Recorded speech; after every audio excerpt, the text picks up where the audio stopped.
has to be one of the most painful 3-day losing streaks I've ever been through in a while, especially.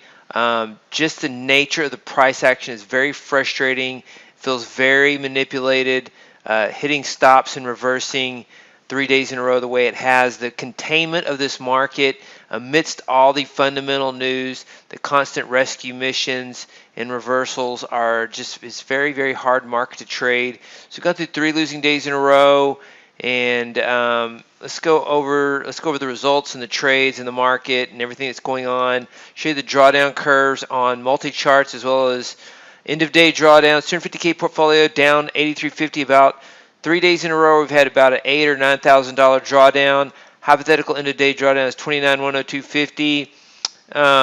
27,594. End-of-day drawdown. Last equity peak was February the 21st, and just last Thursday, we were $1,600 away from equity peak.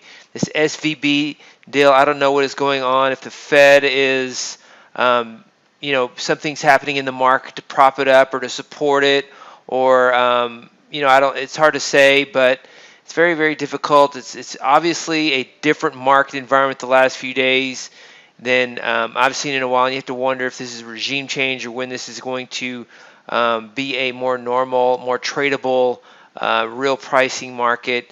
We talk about the second largest bank failure in the world and how the Fed bails out the banks. The details are hard for anyone to know, but it's created an unusual market environment. It's choppy, the ranges are narrow, and we don't really ever see any big down days. The bulls never have any really bad days. There's some down days in this bear market, but they never experience any bad down days, and so there's no follow through. There's constant propping, and so let's go over the trades on the day. In the S&P, we had 3 winners and 1 loser. So the S&P was actually a highlight on the day. Cobra 3 lost on the day. Momentum reversal was up on the day. Adaptive moving average did really well, navigating the turns, plus 1875, and tick count trend dynamic turnaround was up on the day, and plus 775. This is 1875. This is plus 325. This is minus 625. The Nasdaq, though, 1 for 9. Only one strategy was profitable. Viper had 3 losing trades. And so, we were up on the day. We had recouped almost all of yesterday's losses at the highs. Then this machine-like chop came in, mean reversion, stop running price action. And you can see that here in Robot. And so in Robot, had a nice gain going, came all the way back. As soon as it hit our stop, it just rallied like it was going to go to the highs. Then it rolled over once again. And then our tick reversal got short. As soon as our tick reversal got short, boom, it just rallied into the close. Just extreme price action in reversal. You see how tick reversal was long, stopped out, and then it got short here. As soon as the market was moving kind of slow. As soon as our tick reversal got short, kind of sped up and started moving higher, as if it just feels like it's trading against you. Tick reversal 2023 right here. EVP1 got long at the end of the day. Small loss there, no follow through. Momentum reversal had a good trade going. Market reversed on it. Cobra 3 had the long trade. We've seen these trades in the past. Gap up, continuation, pull back a little bit, but not this much. And then waits until 45 minutes before the close to recover the entire range of the day. Tick pullback was the only winner on the day, getting in at the open. And so tick count trend was down on the day. 1 winner, 2 losers. Just exasperating to trade through this. And so let's look at the drawdowns as well. So this is as of Friday on this portfolio setup. And so now we're down here at the $29,000 level. We've seen, these drawdown curves where it hits that worst case drawdown and bounces. And also we have to look at the closed equity curve as well. You can see this in multi-charts right here. Right there, the closed equity curve is right there.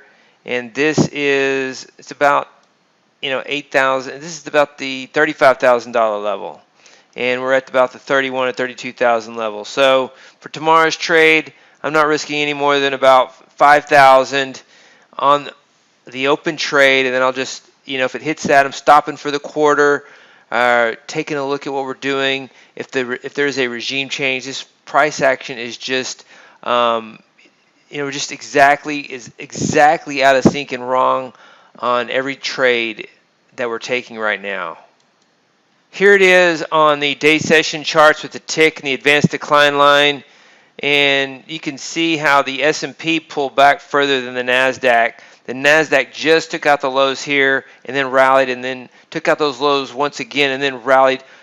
And the last 45 minutes of the day, it almost took the whole range. It almost traded the whole range the last 45 minutes on the S&P and the Nasdaq too. It tried to claw back a lot of those gains after a gap up continuation rollover. I know there's a Russian news about a U.S. drone and a Russian MiG, I guess, interacted, and so I don't think that should be the reason for that. Would have been the reason for this, just a sell-off that looked like a stop run.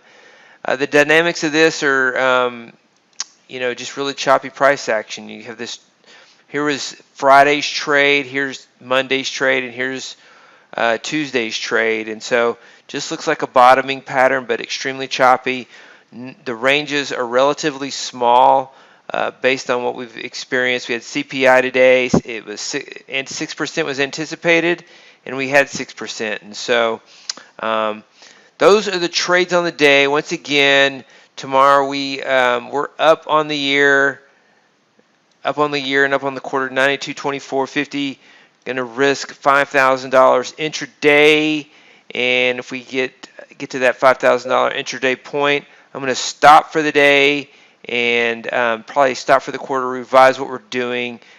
We have to give it some room at these worst case drawdowns to bounce, especially after 3 losing days in a row. I don't want to experience 3 losing days in a row. Sometimes the cycles, trading tends to go in cycles, and it goes to extremes. So it would be great if it was a perfect cycle.